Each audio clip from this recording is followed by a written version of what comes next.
بدوزر بن بدوزر بن بد پی بنائے بن بن بنائے بدوزر بن بدوزر بن بد پی بنائے بن بن داخل سلو دی لرا مانا حضرت ابوبکر رضی اللہ عنہ خپل لرا حضرت عائشہ لرا چې وی کتل وعندها جاریتان د دې سره دوی انجونی ولې فی ایام منا تدفان دې څکولې وهلې دریای وهله تدفان وینه منا تزربان بالدف د انجونی دریا وهله وتزربان او بل څکول دا پښې وهلې لګیا پښې د ځمکې سره وهلې یا یو پښې د بل سره ملاولې وفي روایت تغنیان په بل روایت کې راځي چې بدلې ویلې نه تقاولت لا په هغه باندې چې انصار یو د بل سره مقابله کوله ایمان یو د بل سره انصار چې کوم رقم بدلی ویلې یو د بل سره به مثال مردای قوم دی بل مردای قوم دی پلانې دی دا رقم یو د بل سره فخر پکوي هغه تقاول کوي یوم بعاث په ورځ د بعاث جنگ باندې و نبی صلی الله علیه وسلم نبی اسلام چې کوم دی متغشن بصوبه نبی اسلام پټو په خپل کپړه کې ویني نو دا خو د حضرت عائشہ نبی اسلام وڅ سره دغه سره ابوبکر رضی الله عنه چرالي نو دا کیسه شروع ده نبی اسلام په پټو کې پټ دی بيد دي معنا فانتهرهما حضرت ابوبکر رضی الله عنه دا دواړي جونی معنا کله د دې کار څخه چې مو درې مو واس چې مو جنگوي ویني د شمول په ځکه باندې فكشف عن وجهه نبی اسلام پټولې کې خپل مخصخه وقال فدعهما فرد يا ابا بکر يا ابو بکر فانها ايام عيد اخذ اختر وزدي کشنیان دي پروا نه لري وفي روايه فبلغ يا ابا بکر ان لكل قوم عيد بشکر کون پر عيد وهذا عيدنا دازم اختر دي وینه اوس د تراسه د دغه لره چې دا خو اوس ګوره د انجن د پاره دریا ثابت سول انجن غوډونه جګ بونیسي چې موږ بوز دریا وایو سیسونه دا د ګوره د تاشه په روایت کې راغلو اوس به څه کوو اوس دا ځکه د دا روایت څخه بعض صوفیان څه دي دا سیفیان دا رقم سیفیان چې کوم د سیفیان خو بیا دا بدل نه وای خو بهرحال دا جګ جګ پکې ورځي نو اوس چې کوم دي دا په صوفیان کې داسې خلک هم شته چې هغه څه کې بقاعده بدل ورته وایي وینه اور دریا ورته ټکیږي ډول ورته ټکیږي دی بس وای دا جایز ده نو د صوفیان یو جماعت چې کوم دی هغه دا وایي چې غنا د علی سره وي که بلا علی وي نه مباح دي دا صحیح سره غنا په فعل دا بدلی دا که د علی سره وي که بلا علی وي دا دواړه اورېدل چې کوم دا مباح دي دا دلیل دغه روایت د حضرت عایشې د کې چې ګوره د نبی اسلام په مخ کې د حضرت عایشې په مخ کې دا دوی نجونې چې کوم دي هغه دغه دریا ټکوله او بدلې ویلې نو په دې وجه باندې دې راورېږي وایي صوفیان چې کوم دي هغه دا که دا وکړي چې دا غنا د علی سره وي بدل که د علی سره که بلا علی وي دا پروا نه لري نو دوی فرمایي وایي چې ته د نبی اسلام د عایشې رضی الله تعالی عنها په مخ کې دا رقم عمل کړي هغه انکار نه دی ورباندې کړی نو په پوسټ دا امر مباح دی دا نو فتح الملهم کې او دا رقم علامه عینی هغه فرمایي چې غنا مجرد عن المعازف دیتا دا اهل حجاز یو جماعت مباح ویلی دا سمانا بدل ویل شفاقی که دول و سرنانی موجوده د حجاز د علماء یو جماعت هغه ته مباح ویلی دا لیکن امام ابو حنیفه صاحب چې مرد کم مسلکیو او دا رقم د اهل عراق چې کم علماء دي هغه فرمایي چې دا رقم بدل ویل چې هغه سره اگر چې دغه نه موجوده دا ډول سرنانی موجوده هم دا چیز دا حرام ده بدل بنه وای سیسونه دغه د بدل دی اوریدل دا وای هم دا ناجایز ده دا بدل چې دا ناجایز ده بنه وای نو دا چې کم دی دا بدلی اوریدل خو به ناجایز ده خپل ویل چې مثال دغه سره ډول سرنانی موجوده هم دا حرام دي دا امام شافعی صاحب فرمایي چې هغه دا رقم کول چې بدل وي او دغه سره سروز نه موجوده وینه نو چړې وای دا چې دا مکروه دي دا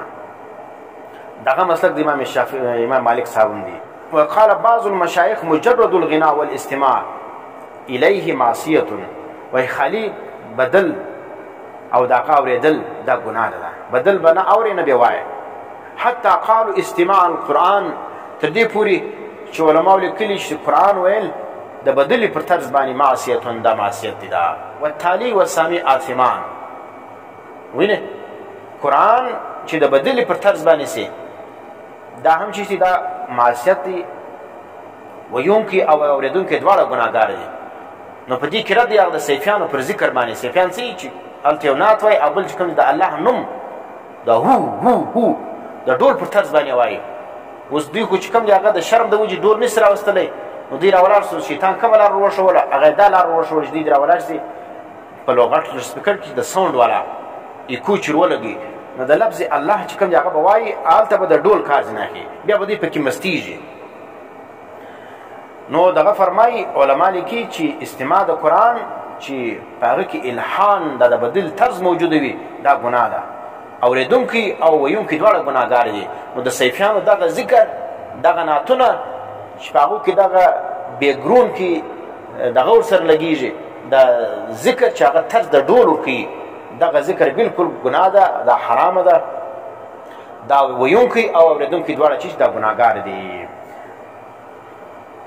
واستدلوا دی دلیل لقوله تعالی د الله په دې قول باندې ومن الناس من يشتري لهو الحديث بعد د خلقو اخي پالتو خبري په پیسو باندې اخي جاء في التفسير ان المراد به الغناء وتفسير دې سمرا چې کوم مراد د لهو الحديث څخه هغه غنا مراده بدل مراده وفي فردوس الاخبار عن جابر رضي الله تعالى انه قال حذروا الغناء ځان وساتئ د غنا څخه ویني حضرت جابر رضی الله عنه فرمایي و تاسو د بدل سزا وسه فانه من قبل ابلیس دا بدل د شیطان د قبیله سره د شیطان د طرفه سره ولا یغنی الا شیطان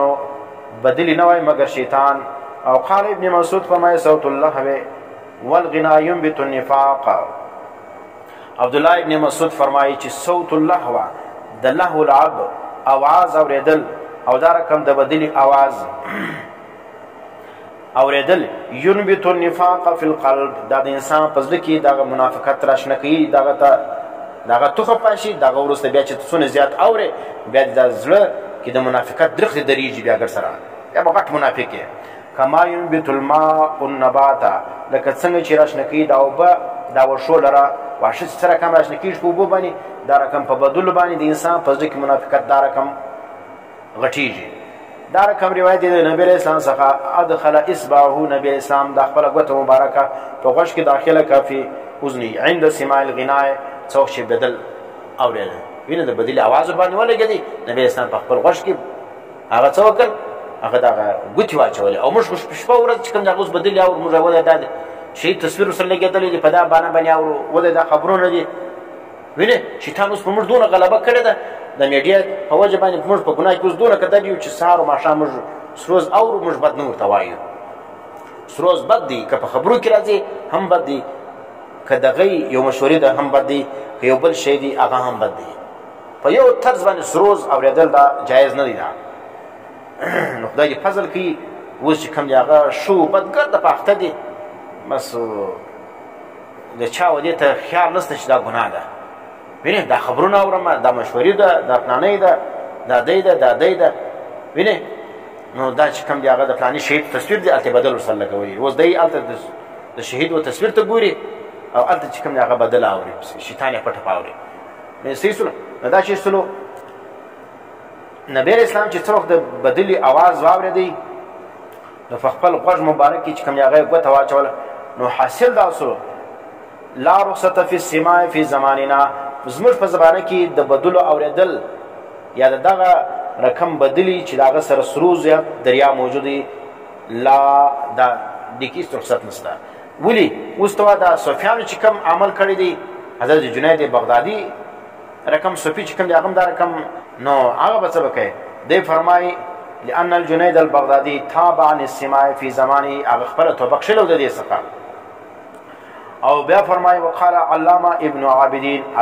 عابدین فرمایي وما يفعله متصوفه زماننا و زموږ په زمانه کې دا کم صوفیان دا کار کوي چې یو سړی ولاړ سي بدل وایي یا بیا بل سړی چې کوم دی هغه ډول یا دریا ورته وایي یا د زموږ د زمانې چې کوم صیفیان دي دغه طریقه په چونکې میډیا طریقې وکړه هغه اواز چې په خوا د ډولو د سرنا سره راوتی یا دغه سره د دریا سره راوتی نن سیفیانو چې کوم دی هغه په چیش باندې په ایکو باندې په چیش باندې په لوډ سپیکر باندې هغه आवाज وزان ته پیدا کوي نو ځکه دی چې کوم دی هغه د داسې ځان دغه کوي وایي موږ دې څخه خلاص نه تاسو هم پکې شامل یاست وما يفعله متصوفة زماننا زموږ د زمانې چې کوم صوفیان دا کار کوي چې التنات وایي یا نظم وایي او شاته چې کوم دی هغه دغه په بیکګراوند کې د الله الله आवाज وایي او هغه आवाज چې کوم دی خلک دی محسوسي لکه دا چې ډول دی دا حرام دی وینه حرام ولا يجوز القصد والجلوس الیه نو دا رقم مجلس سره کلل او هلته کښېنستل او دا رقم خلکو سره بیعت کول دا چې دی دا ناجایز دی ځکه دا صوفیان نه دي دا د صوفیانو په نامه باندې یو غټ چیز دی دا داغ دی دا من قبلهم لم يفعل كذلك وینه دا څوک فرمای علامه ابن عابدین الشامی فرمایي چې نن زمانې چې کوم صوفیان دا کم ذکرونه کوي یا کم دغه غنا کوي په دا طریقه باندې دا چې سلو دا حرام سلو اوس کم اشعار چې کم هغه جایز دي کم ناجایز دي نو خلاصه دا سوله هغه اشعار چې په هغو کې د ښځو ذکر موجود دي فلاني ښځه ډېر نري پښې دي دی نري څټې ده دی ښایسته مخکې دي او دی ښایسته بارخوګانې دي یا د الکانو صفتونه پکې پکې وي وینې د لغړزونو چې ږیره نه موجوده نو دغه الکانو صفتونه پکې موجود وي دا رقم اشعار ویل اورېدل دا حرام دي دا نو په کوم مجلس کې چې ښځه شعر وایي یا بدل وایي یا نعت وایي یا لغړزنه یې وایي دا چې هر څو صوفیان وي دا مجلس ته کلل ناجایز دی اور اوس هغه اشعار چې په هغې کې د جنگ او د شجاعت صفتونه ذکر کیږي په هغه باندې انسان شهوت نه راپورته کیږي هغه اشعار چې کوم دي هغه بالکل جایز دي وینې د مجاهدینو صفت کیږي د جهاد د کیږي د الله صفت کیږي او هغه ویونکي چې کوم دي هغه ښځه نه وي هغه لغړزنې نه وي بیا پروا نه لري نو د لغړزنو د مجلسو څخه ځان ساتي چې کوم صوفیان یا د اوس زمانه کې چې کوم سیفیان په لغړزنو باندې نظمونه وایي او بیا جګ جګ غورځي اور لفظ الله چې کوم دی هغه په تور د ډول استعمالوي د دا مجلسو له مورځي دا رقم ذکر کول دا رقم نظمونه ویل دا اورېدل اور د کول دا ګډه ګناه نه ده شا د حضرت عایشې رضی الله عنها یو کول دی هغه فرمایي لیست بمغنیتین دا دوی نجونې چې ولې وایي دې بدیل نه ویلې ای مغنیات دا بدیل نه ویلې او علما لیکي الغنا رقیة الزنا دا غنا چې کوم دا زنا ده د پاره د چا د زنا چې کوم سره بدیل ډیر اوري هغه به خامخا یو وخت نه وخت بیا په زنا اخته کیږي ولې په ځکه کې شهوت راپورته کیږي دا نو شهوت چې راپورته سلو نو انسان چې کوم دی هغه بیا شیطان څه به کوي و زنا لی بیا او د وی تفصیل چې کوم دی هغه به تفسیر وګورئ په اردو کتابو کې وګوره چې هغه لکه الفتح الباری او دا رقم علامه عیني صاحب او دا رقم تعلیق وغیرہ کې د چې کوم دی تفصیلات بیا وګوره